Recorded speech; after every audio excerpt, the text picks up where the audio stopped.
Friends, मैं JP Chaudhary और आप देख रहे हैं YouTube channel service to saving guide.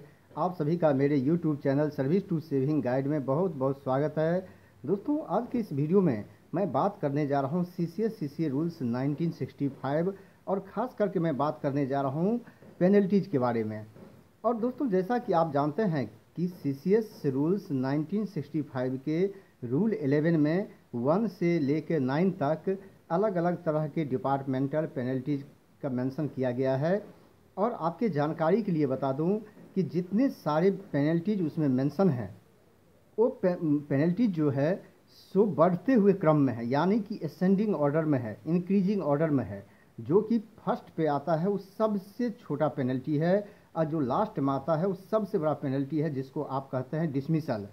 लेकिन ताकि सारे को अगर मैं एक वीडियो में बात करूं तो वीडियो काफ़ी लंबा हो जाएगा, इसलिए मैंने इसकी सीरीज़ की शुरुआत की है और हर एक पेनल्टी पर मैं एक वीडियो बनाऊंगा और वीडियो बनाकर आपको बताऊंगा कि उसका जो असर है वो आपके प्रमोशन पर क्या होता है, आपको किस तरह का फाइनेंशियल लॉस होता है, आपके प्रोबेशन पर क्या इफेक्ट पड़ता है, कन्फर्मेशन पर क्या इफेक्ट पड़ता है, या जहां एफिशिएंसी बार क्रॉस करना होता है वहां क्या इफेक्ट पड़ता है। ये सारी जानकारी मैं आपको दूंगा हर एक वीडियो में। और आज चूँकि सीरीज का यह पहला वीडियो है तो इसीलिए इस वीडियो में आज डिस्कस करने जा रहा हूँ, आपको बताने जा रहा हूँ रूल 11 फर्स्ट के बारे में, जिसे आप सेंसोर के नाम से जानते हैं और सेंसोर को हिंदी में निंदा कहते हैं। और यह भी एक तरह का प्रिस्क्राइब पेनल्टी है और ये सबसे छोटा पेनल्टी है जो डिपार्टमेंट आपको दे सकती है इंक्वायरी के बाद या चार्जशीट के बाद। जो भी है ये सबसे छोटा पेनल्टी है, ये एक रिकॉग्नाइज्ड पेनल्टी है।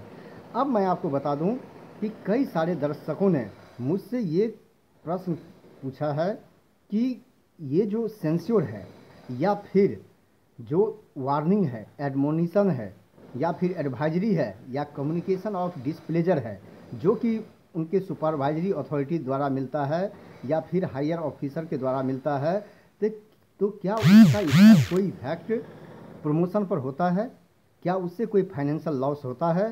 तो मैं आपको दोनों के बारे में बताने जा रहा हूं कि अगर आपको सेंसोर किया जाता है तो सेंसोर के केस में आपको किस तरह का फाइनेंशियल लॉस सफ़र करना पड़ सकता है, यानी कि उठाना पड़ सकता है, आपके प्रमोशन पर क्या इफेक्ट पड़ सकता है, आपके कन्फर्मेशन पर क्या इफेक्ट पड़ सकता है।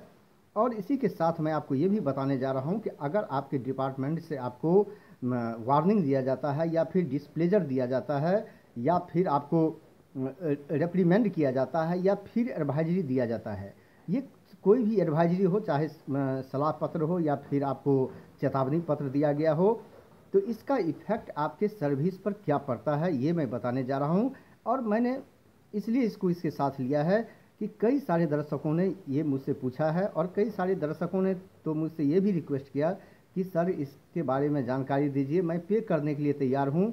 तो आज मैं ओपनली बता रहा हूँ कि मैं ये काम पैसे के लिए नहीं करता हूँ, क्योंकि यह मेरा एक शौक़ है अपना और मैं इसी कारण से मैं करता हूँ। और आप लोगों से जो मेरे चैनल को प्यार मिलता है वही मेरे लिए सबसे बड़ा मोटिवेशन है। तो दोस्तों, चलिए बिना टाइम वेस्ट किए आज मैं आपको बताने जा रहा हूँ कि ये सेंसोर क्या है, फिर वार्निंग, डिस्प्लेजर, एडमोनिशन, ये सब क्या है, इसका इफेक्ट आपके प्रमोशन पर किस तरह से होता है, आपको किस तरह का फाइनेंशियल लॉस होता है। तो चलिए बिना टाइम वेस्ट किए देखते हैं। लेकिन आगे जाने से पहले मेरा एक रिक्वेस्ट है कि अगर अभी तक आपने मेरे चैनल को सब्सक्राइब नहीं किया है तो आप सब्सक्राइब कर ले, ताकि मेरा वीडियो सबसे पहले आपको मिलता रहे।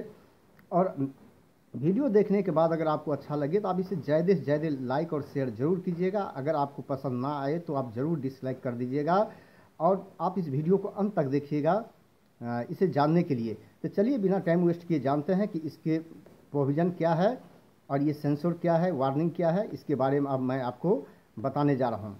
तो सबसे पहले मैं माइनर पेनल्टी में, जैसे मैं बता रहा हूँ कि रूल 11 फर्स्ट को लिया है।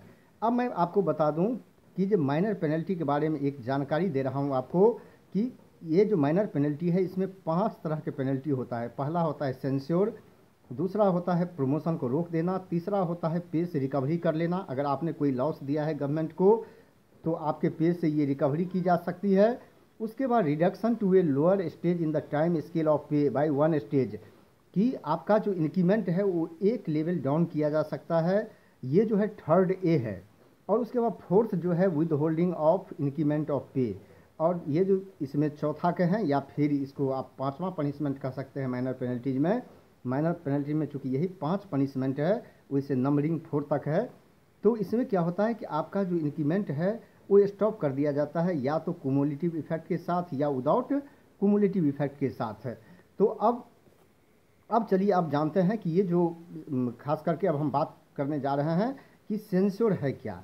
तो सबसे पहले दोस्तों आप ये जान सकते हैं कि censure is the minor most penalty which can be imposed on an employee. कि सेंसर जो है ये सबसे छोटा पेनल्टी है, यानी कि डिपार्टमेंटल पनिशमेंट है जो कि किसी एम्प्लॉय को दिया जा सकता है, क्योंकि ये एक रिकॉग्नाइज पेनल्टी है। और इसके बाद आप ये जानिए कि ये जो रिकॉग्नाइज पेनल्टी है, तो अब सेंसर के बारे में आप जान लीजिए कि सेंसर है क्या। अब सेंसर को डिफाइन किया गया है कि public act intended to convey that person concerned has been guilty of some blameworthy act. अब इसको जो डिफाइन किया गया है कि जो ये सेंसर है ये इसलिए दिया जाता है कि आपके डिपार्टमेंट को लगता है कि आपने कोई ब्लेम वर्थी एक्ट किया है, या कोई भूल किया है, कोई गलती किया है आपने, और इसलिए आपको कोई फॉर्मल पनिशमेंट देना ज़रूरी है। तो दोस्तों जान लीजिए कि ये जो सेंसर है ये एक फॉर्मल पनिशमेंट है, और ये सबसे छोटा पनिशमेंट कहें या पेनल्टी है जो डिपार्टमेंट आपको दे सकती है। अब आप एक बार आप ये जानने की कोशिश कीजिए कि यहाँ जो हम बात करते हैं कि सेंसर, और उसके बाद जो warning, admonition, रिप्रीमेंड्स, communication of displeasure है, इसमें क्या अंतर है। क्योंकि यही क्वेश्चन बार बार लोग मुझसे पूछते हैं कि सर वार्निंग मिल गया तो क्या होगा, इसका कोई इफेक्ट होगा। तो मैं ये डिफरेंस बताने जा रहा हूँ कि सेंसर जिसको आप निंदा कहते हैं, उसके बाद वार्निंग जो चेतावनी है, या फिर एडवाइजरी है, या फिर एडमोनिशन है, रिप्रीमेंड्स है, ये सब जो है वही वार्निंग का अलग अलग फॉर्म है जिसमें आपके एक्ट को क्रिटिसाइज किया जाता है। तो इसमें अंतर क्या है, तो अब आप जान लीजिए कि the most important difference is that while sensor is a formal penalty. आप यहाँ ध्यान दीजिए दोस्तों कि सेंसर एक तरह का औपचारिक पेनल्टी है जो दिया जाता है। अब देखिए वार्निंग्स, एडमोनिशन, रेप्रीमेंड्स, कम्युनिकेशन ऑफ डिस्प्लीजर या एडवाइजरी, ये सब एडमिनिस्ट्रेटिव एक्शन है।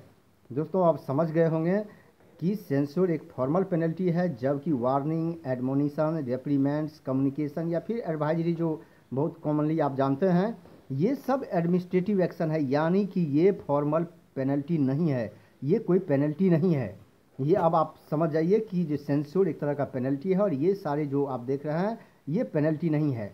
अब मैं आपको एक सुप्रीम कोर्ट के एक जजमेंट के बारे में बताने जा रहा हूँ कि स्टेट ऑफ एमपी आई कुरैशी का केस है 1998 की, और ये सुप्रीम कोर्ट केसेज के 261 पेज पर है, और जिसमें सुप्रीम कोर्ट ने ये माना कि sensor can't be equated with warning. अब सुप्रीम कोर्ट ने ये बात माना है कि अगर हम बात करें तो सेंसर को आप तुलना वार्निंग से नहीं कर सकते। सेंसर की जो तुलना है आप वार्निंग से नहीं कर सकते, क्योंकि सेंसर एक तरह का पेनल्टी है, जबकि वार्निंग कोई पेनल्टी नहीं है। ये आप समझ गए होंगे दोस्तों।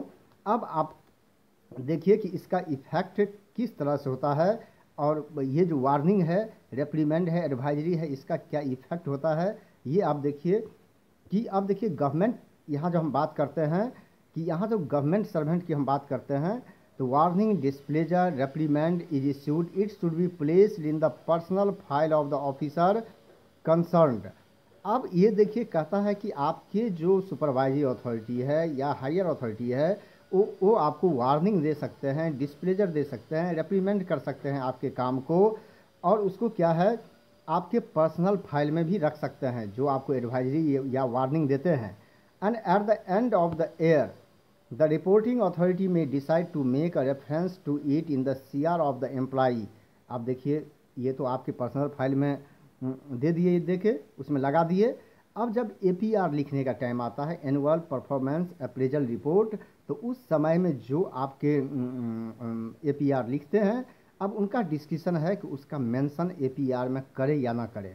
अगर चाहें तो नहीं कर सकते हैं, अगर वो चाहें कि वार्निंग देने के बाद भी इनके जो वर्किंग स्टाइल है या जो कमी आपको बताई गई थी उसमें कोई इम्प्रूवमेंट नहीं हुआ है, तो वो एपीआर में इसका मेंशन कर सकते हैं।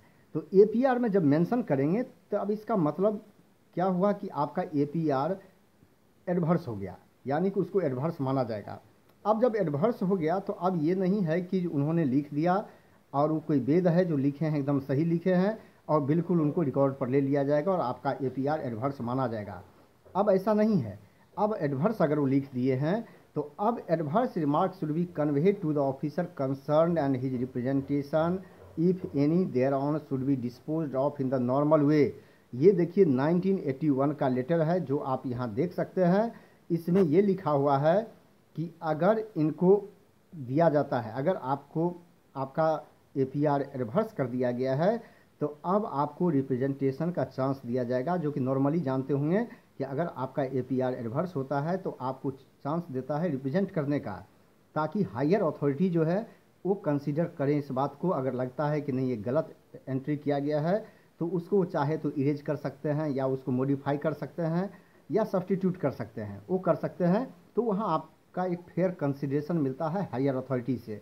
अगर वो फाइनल कर देते हैं कि नहीं सही है तब आपके APR को एडवर्स माना जाता है। तो अब सबसे पहले ध्यान रखिए कि ये वार्निंग इस सब का इफेक्ट तब होता है जब आपका APR एडवर्स हो जाता है, यानी कि कंसिडरेशन करने के बाद भी APR आपका सही नहीं किया जाता है। अब ये देखिए कि अब इसके संबंध में अब मैं आपको बता रहा हूँ कि ये OM आप देख सकते हैं 7/7/2008 की है जो DOPT ने जारी किया था। और इसमें क्लैरिफाई किया कि वार्निंग जो है या एडमोनिशन है इस सब का इफेक्ट क्या होगा, प्रमोशन पर क्या इफेक्ट होगा। जो बहुत सारे लोग मुझसे ये क्वेश्चन पूछते हैं। तो अब ये जानिए कि पैरा 2(1) में लिखा हुआ है कि where a copy of the warning is also kept on the CR dossier, it will be taken to constitute an adverse entry। कहता है कि जहां CR डोजियर में लगा दिया गया, आपके कॉन्फिडेंस रिपोर्ट का जो डोजियर है उसमें उसको अटैच कर दिया गया है, तो मतलब उसको एडवर्स कर दिया, माने आपका APR एडवर्स हो चुका है। अब एडवर्स जो हो गया है, the officer so warned will have the right to represent against the same in accordance with the existing instruction.